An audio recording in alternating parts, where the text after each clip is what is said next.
नमस्कार, आप देख रहे हैं सुरागीलाल न्यूज चैनल का उत्तराखंड बुलेटिन और मैं हूं आपके साथ उनजिला फातिमा। आइए नजर डालते हैं आज की फटाफट खबरों पर। राजकीय पॉलिटेक्निक बाजपुर के राष्ट्रीय सेवा योजना इकाई द्वारा 7 दिवसीय विशेष शिविर का आयोजन। हल्द्वानी में विधायक सुमित हृदयेश का पार्षदों ने किया स्वागत, सदन में उठाई थी आवाज। रामनगर के ग्राम पाटकोट मार्ग पर एक टेम्पो सड़क से नीचे गिरा। दुर्घटना में टेम्पो चालक सहित 2 लोग हुए गंभीर रूप से घायल।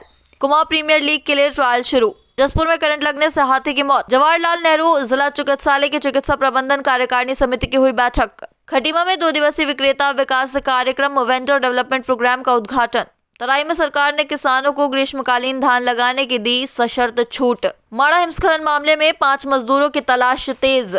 कैंटर कार भिड़ंत में एक ही परिवार के 4 लोग घायल। लखनऊ से मुंशियारी जा रही थी कार, तूफान से गिरी छत। आनन फानन में पड़ोसियों ने बचाई जान। उधम सिंह नगर जिला विकास प्राधिकरण प्रधानमंत्री आवास योजना ग्रामीण पर लगातार कर रहा कार्य। कोतवाल को हटाने की मांग को लेकर विधायक का सीओ कार्यालय पर प्रदर्शन। अब खबरें विस्तार से। आज राजकीय पॉलिटेक्निक बाजपुर की राष्ट्रीय सेवा योजना इकाई द्वारा 7 दिवसीय विशेष शिविर का आयोजन पूर्व माध्यमिक विद्यालय पिपलिया बाजपुर में किया गया।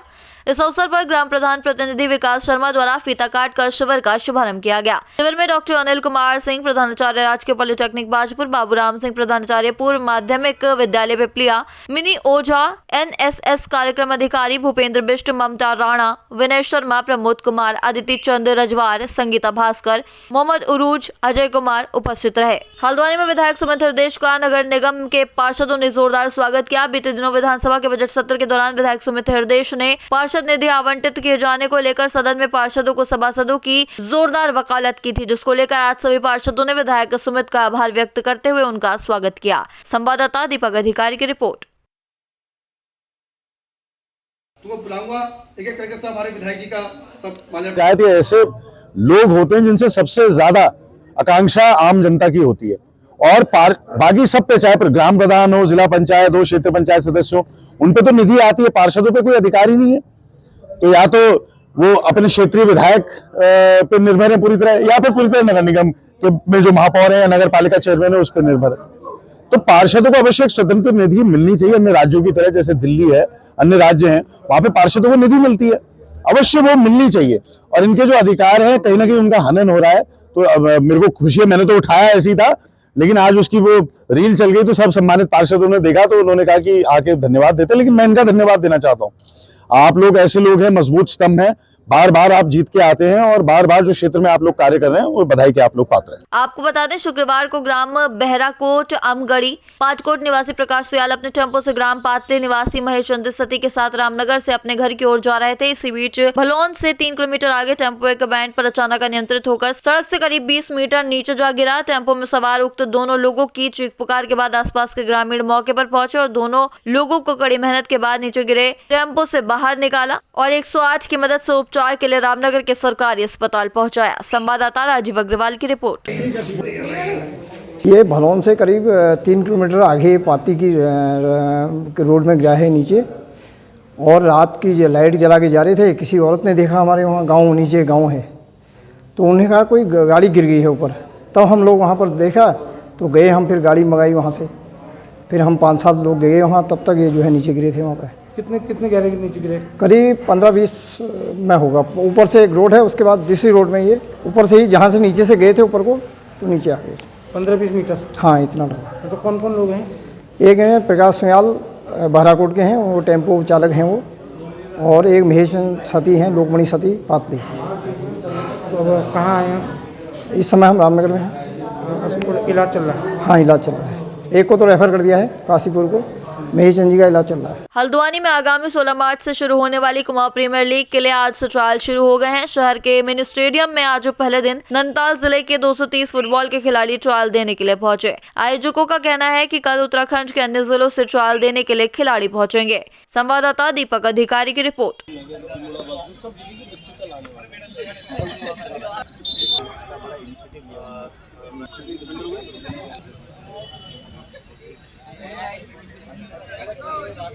कुमाऊं मंडल में पहली बार हो रहा है कुमाऊं प्रीमियर लीग और इसमें 6 जिले के बच्चे पार्टिसिपेट करेंगे और आज नैनीताल जिले का है आज ट्रायल और 230 बच्चे लगभग आ रखे हैं। अभी और भी बच्चे देखने को मिल रहे हैं, रजिस्ट्रेशन फॉर्म भर रहे हैं और कल ट्रायल है हमारे अन्य जिलों का। उत्तराखंड के सभी जिलों के बच्चे कल ट्रायल देने आ रहे हैं और मैच ये हमारा 16 तारीख से स्टार्ट है। ओपनिंग मैच रखा जाएगा 16 तारीख को संडे को और इसका समापन हमारा है 23 तारीख को और ये 4 बजे के आसपास हमारा फाइनल होना है। क्या नाम है आपका? मेरा नाम वीरू कालाकोटी है, मैं बिठोरिया यूनाइटेड का ये सेक्रेटरी हूँ और इस आयोजन का भी मैं सेक्रेटरी हूँ। जोश है इस फुटबॉल को लेकर और मैं चाहता हूँ कि ये और अच्छा हो। इसका प्रयास हमारे वीरू कालाकोटी ने एक बहुत अच्छा प्रयास किया है कि इस कुमाऊं प्रीमियर लीग को कराने का जो अहम मकसद है वो बच्चों में फुटबॉल के प्रति जागरूकता, कि वो जितना अच्छा खेलें और उनका कॉन्फिडेंस लेवल बढ़े और जो कि इस प्रदेश का नाम रोशन और हमारे देश का नाम रोशन करें और खुद का नाम भी रोशन करें। फुटबॉल के क्षेत्र में वैसे तो पूरा उत्तराखंड पहले से अग्रणी है, लेकिन जो अभी नेशनल गेम्स में जो फुटबॉल का स्तर देखने को मिला और उत्तराखंड की टीम ने जो यहाँ पर प्रतिभाग किया और अपना बहुत बढ़िया परफॉर्मेंस दिया, उससे हमारे जो यहाँ का लड़का है, आने वाला जो खिलाड़ी है, उसमें बहुत अंदर मोटिवेशन मिला। और क्योंकि उत्तराखंड सरकार ने भी घोषणा की है कि हम खेल में जो कोई भी मेडल लाएगा उसको हम जो नौकरी के लिए उसकी स्टार्टिंग करेंगे, तो बहुत अच्छा क्रेज फुटबॉल का उत्तराखंड में हो गया है। और BUFC के माध्यम से वीरू कालाकोटी ने जो कुमाऊं प्रीमियर लीग का जो आयोजन किया है, इससे निश्चित रूप से बहुत अच्छा प्लेयर यहाँ से निकलेगा और उत्तराखंड का नाम पूरे देश में रोशन होगा। मैं आपसे भी ये आग्रह करूँगा, आप फुटबॉल को बहुत मोटिवेट करने के लिए अपने चैनलों के माध्यम से इसको मोटिवेट करने का कष्ट करेंगे। शंकर लाल, पूर्व नेशनल खिलाड़ी। खबर जनपद उधम सिंह नगर के तराई पश्चिम वन प्रभाग के पतरामपुर रेंज के मकोनिया बीट से चंद कदमों की दूरी पर अमानगढ़ वन प्रभाग से है, जहां एक नर हाथी की करंट लगने के कारण मौत हो गई। सूचना पर वन विभाग में हड़कंप मच गया और मौके पर उत्तर प्रदेश के वन विभाग के आला अधिकारी मौके पर पहुंचे और जाँच में जुट गए हैं। संवाददाता दीपक चौहान की रिपोर्ट। जंगल से निकल के आया है और खेतों से होके, जैसा देखने से पता चल रहा है, ये खंबे के पास पहुंचा है और शायद इसी के द्वारा खंबे में ठोकर मारी गई या किसी कारण से, ये तो हम स्पष्ट नहीं कह सकते, लेकिन वहीं खंबा गिरने से फिर बिजली के तारों में उलझ जाने से इसकी करंट से मौत होना प्रतीत हो रहा है अभी। और ये नर हाथी है, इसकी आयु लगभग 35 वर्ष के आसपास लग रही है। बाकी चीजें पोस्टमार्टम जब होगा उसी से क्लियर होंगी। जवाहरलाल नेहरू जिला चिकित्सालय की चिकित्सा प्रबंधन कार्यकारिणी समिति की बैठक लेने जिलाधिकारी नितिन सिंह भदौरिया जिला चिकित्सालय पहुंचे, जहां पर गंदगी देख नाराजगी व्यक्त करते हुए तत्काल सफाई कराने के निर्देश प्रमुख चिकित्सा अधीक्षक को दिए। उन्होंने कहा, जन स्वास्थ्य सरकार की प्राथमिकता है, इसलिए चिकित्सालय में सभी सुविधाएं व औषधियां उपलब्ध कराई जाए। संवाददाता दुर्गेश तिवारी की रिपोर्ट। माध्यम से वाहन पार्किंग लगाई गई थी। 5,85,000 रुपये हमारी बोली गई। प्रथम DH का यहाँ पे निरीक्षण किया गया। DH के निरीक्षण के दौरान ये पाया गया कि कुछ कमियां थी जिनको दूर करने के लिए सबको निर्देशित किया गया। स्पेसिफिकली नगर निगम से रिलेटेड हमारी सफाई का वो था, जिसमें नगर आयुक्त स्वयं आए और कल तक ये सफाई वहाँ पे पूरी कर ली जाएगी। और क्योंकि हमारा जिला चिकित्सालय ऑलरेडी शिफ्टिंग के मोड में है और इसके लिए नई भूमि का चिन्हीकरण कर लिया गया है, तो इसमें ये व्यवस्था की जा रही है कि जिला चिकित्सालय को अपना स्थायी जो गंतव्य है वो जल्द ही जल्द मिल सके और जो भी प्रोविजंस हैं उनको हम लोग तत्काल रूप से मेडिकल कॉलेज को हैंडओवर कर सकें। तो हमारी कोशिश यही है कि दोनों मेडिकल कॉलेज और डिस्ट्रिक्ट हॉस्पिटल अपनी उसमें संपूर्णता में संचालित हो सकें, इसी के लिए हम लोग प्रयासबद्ध हैं। भारत सरकार सूक्ष्म लघु एवं मध्यम विकास संस्थान हल्द्वानी एवं जागृति सेवा समिति के सहयोग से होटल शगुन मंडप मेला घाट रोड खटीमा में 2 दिवसीय विक्रेता विकास कार्यक्रम वेंडर डेवलपमेंट प्रोग्राम का उद्घाटन MSME के उप निदेशक RK चौधरी और खंड विकास अधिकारी KS सामंत से किया। वहीं चौधरी ने बताया कि विभाग द्वारा इस कार्यक्रम के माध्यम से क्षेत्र में उद्यम रजिस्ट्रेशन के अंतर्गत पंजीकृत उद्यमों को विभाग की विभिन्न योजनाओं की जानकारी देना रहा। संवाददाता ईश्वर सिंह की रिपोर्ट। आज का जो कार्यक्रम चल रहा है, इसे हम वेंडर डेवलपमेंट प्रोग्राम या विक्रेता विकास कार्यक्रम कहते हैं। इस कार्यक्रम का मुख्य उद्देश्य छोटे उद्योगों, लघु उद्योगों और एमएसएमईज को बड़े उद्योगों के साथ जोड़ना है, खास करके सीपीएसई से, जिसको हमारे पब्लिक प्रोक्योरमेंट पॉलिसी के तहत कम से कम 25% अपने उत्पाद खरीदने जरूरी है। हमारा मुख्य उद्देश्य यही है कि हम उनको उस बड़े उद्योगों से जोड़ें। इसके अलावा बड़े उद्योग जो इसमें शामिल हो रहे हैं वो ये बताते हैं उनकी आवश्यकता क्या है। जैसे हमारे एनएचपीसी से आए उद्योगों ने उन्होंने बताया, हमारे जो मित्र एनएचपीसी से आए उन्होंने बताया वो क्या क्या विभिन्न उत्पाद वो क्रय करते हैं, जिसको हमारे छोटे उद्योग उसको सप्लाई कर सकते हैं। इस कार्यक्रम के तहत वो इन चीज़ों को प्रदर्शित भी करते हैं और बताते हैं कि उन चीज़ों को कैसे वो सप्लाई कर सकते हैं। उसमें उनका वेंडर रजिस्ट्रेशन भी वो किया जाता है और उस तरह के उत्पादों का वो सप्लाई भी किया जा सकता है। चाहे तो एक साथ होनी चाहिए, सब लोग एक साथ बैठना ही नहीं चाहते। पापा, ट्राई दिस। लो, सब लपक लिए।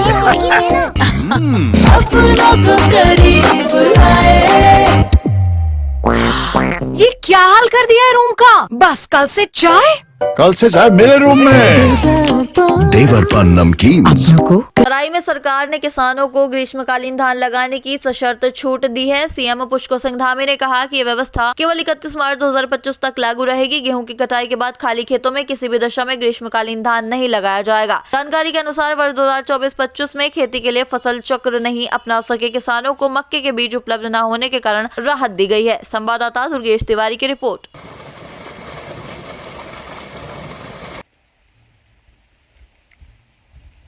को पता होगा कि माननीय मुख्यमंत्री जी ने ग्रीष्मकालीन धान पे पूरी अपनी बात को बहुत उसमें रखा। उन्होंने बहुत विस्तार पूर्वक ये समझाया कि क्यों ग्रीष्मकालीन धान पे रोक ज़रूरी है। लेकिन इसके बावजूद उनका ये निर्णय था कि इसमें इस साल जो हमारी मटर की फसल कटी है उस पे हम लोग, क्योंकि कुछ किसान भाइयों ने ऑलरेडी तैयारी कर रखी थी, तो उस पे हम लोग एफिडेविट लेकर एक आपको अनुमति दे सकें। लेकिन ये अनुमति सिर्फ उसी धान पे लागू होगी जो अभी लगेगा।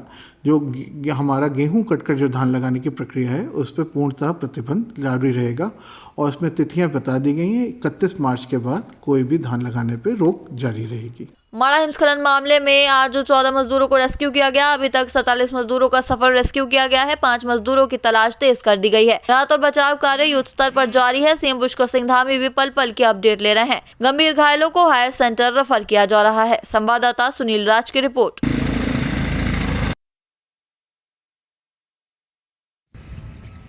नहीं, लगातार लोगों के रेस्क्यू अभियान को चलाया जा रहा है और हमारा प्रयास है जल्दी से जल्दी सभी जो फंसे हुए श्रमिक हैं सभी जल्दी से जल्दी बाहर निकलें, सभी को सकुशल बाहर निकाला जाए। उसके लिए हर संभव प्रयास चल रहे हैं।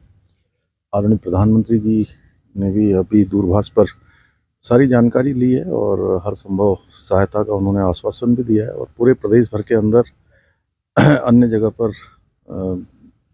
बारिश के बाद, इस बर्फबारी के बाद क्या स्थिति है उसके बारे में भी उन्होंने जानकारी ली। और केंद्र सरकार और आदरणीय प्रधानमंत्री जी का कार्यालय लगातार यहाँ संपर्क में है। हम हर संभव कोशिश कर रहे हैं कि जल्दी से जल्दी सभी को बाहर निकाला जाए। अब अभी 14 लोग और मिले हैं और सभी सकुशल बताए जा रहे हैं, तो जल्दी जो बचे हुए लोग हैं उनको भी जल्दी निकाल लिया जाएगा। अभी तक की प्राप्त जानकारी के अनुसार आज जोशीमठ और माना पोस्ट के आसपास वेदर कंडीशंस ठीक हुई हैं। उसके बाद इंडियन आर्मी ने 3 सिविल हेलीकॉप्टर्स हायर किए हैं, जिसमें 3 कैजुअलिटीज़ को इवैक्यूएट किया गया है। उनको जोशीमठ मिलिट्री हॉस्पिटल लाया गया है और जोशीमठ मिलिट्री हॉस्पिटल में उनका उपचार हो रहा है।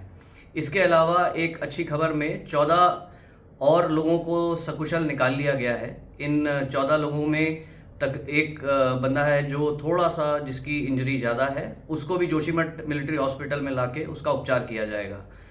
ये 14 लोगों को मिला के तकरीबन जो आज अभी तक रेस्क्यू हो चुका है 47 लोगों का रेस्क्यू हो चुका है और इन सब को सकुशल निकाल लिया गया है और जो इंजर्ड लोग हैं उनका उपचार तुरंत किया जाएगा। शनिवार सुबह लोहाघाट पिथौरागढ़ राष्ट्रीय राजमार्ग में संतोला के व्यू पॉइंट के पास 8:30 बजे के लगभग लखनऊ से मुंशियारी जा रही कार की पिथौरागढ़ की ओर से आ रही कैंटर से आमने सामने जोरदार भिड़ंत हो गई। टक्कर इतनी जोरदार थी कि पिथौरागढ़ की ओर जा रही कार का मुंह टनकपुर की ओर हो गया। दुर्घटना में वाहन चालक 4 लोग घायल हो गए। आसपास के लोगों ने सभी घायलों को कार से बाहर निकालकर प्राइवेट वाहन के जरिए लोहाघाट उप जिला चिकित्सालय भेजा, जहाँ डॉक्टर दीक्षा और डॉक्टर करण बिष्ट के द्वारा चारों घायलों का उपचार किया गया। संवाददाता लक्ष्मण बिष्ट की रिपोर्ट।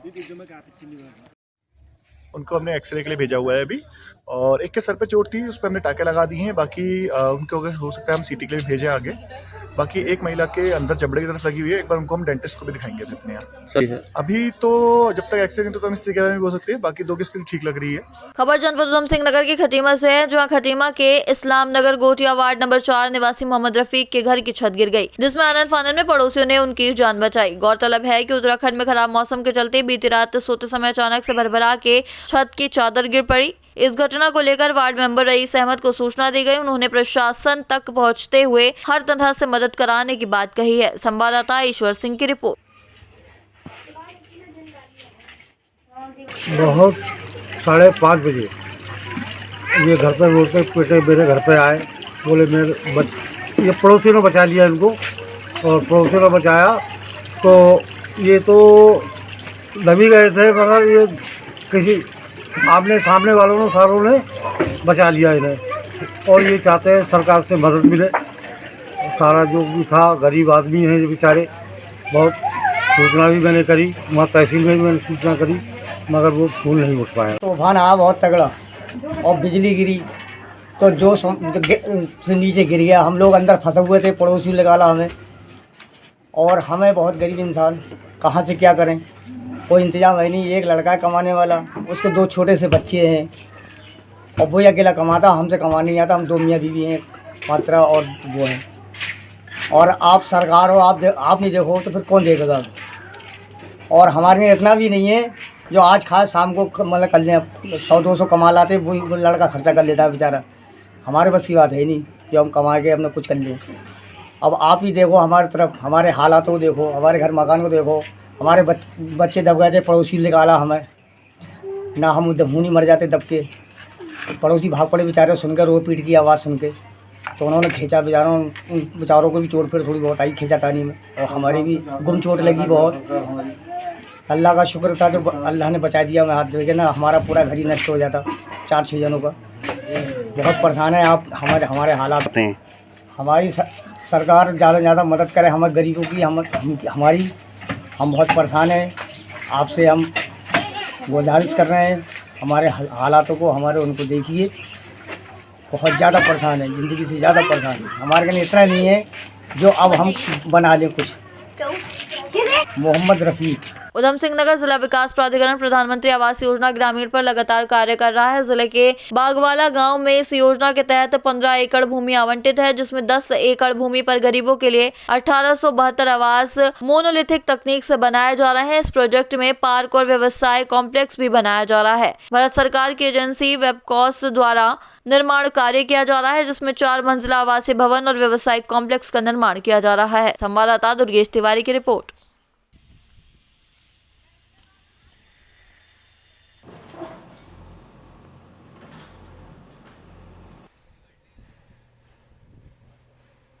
प्रधानमंत्री आवास योजना अर्बन है ये। इसमें टोटल हमारा प्रोजेक्ट में 1872 फ्लैट्स बनने हैं, और अभी तक 16,1679 लोगों का रजिस्ट्रेशन हो चुका है, जिसमें हम 4 फेजेज़ में लॉटरी कराया है। 1429 लोगों को हम लोगों ने फ्लैट अलॉट कर दिया है। ये संभावना है कि इस प्रोजेक्ट को हम लोग जून 2025 में कंप्लीट करेंगे। इस प्रोजेक्ट में विशेष बात ये भी है कि 900 किलोलीटर पर डे की क्षमता का हमारा एसटीपी लग रहा है, जो उधम सिंह नगर में इतना बड़ा एसटीपी पहली बार लग रहा है। और इसके अलावा हमारा जो प्रोजेक्ट का खासियत ये भी है कि रिंग रोड के बिल्कुल निकट है, यानी 300 मीटर्स के पास में हमारा NH गुजर रहा है, तो लाभार्थियों को काफ़ी इससे फ़ायदा और आसानी होगा। पूर्व में मैंने बताया था 1429 लोगों को हम लोगों ने फ्लैट अलॉट कर दिया है लॉटरी के माध्यम से। इसमें टोटल 23 टावर्स प्लान्ड हैं, और एक फ्लैट का जो कारपेट एरिया आ रहा है वो 28 स्क्वायर मीटर आ रहा है, जिसमें एक मास्टर बेडरूम है, ड्राइंग एरिया है, बरामदा है, किचन है और हमारा वॉशरूम है। जी हाँ, इसमें सरकार ने यह व्यवस्था की है कि जो हमारे विकलांग और दिव्यांग और जो सीनियर सिटीजन्स हैं उनको हम प्राथमिकता के आधार पे ग्राउंड फ्लोर में फ्लैट को आवंटित। चाहे तो एक साथ होनी चाहिए, सब लोग एक साथ बैठना ही नहीं चाहते। पापा ट्राई दिस। लो सब लपक ली।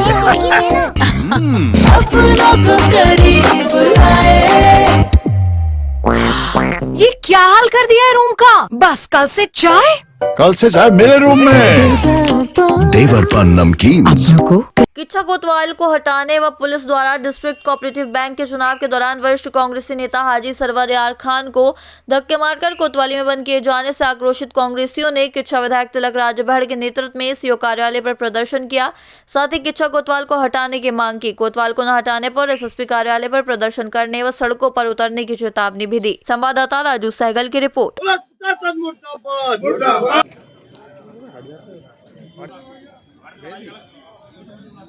कोतवाल सत्ता का एजेंट बनकर काम करना ये नहीं चलेगा।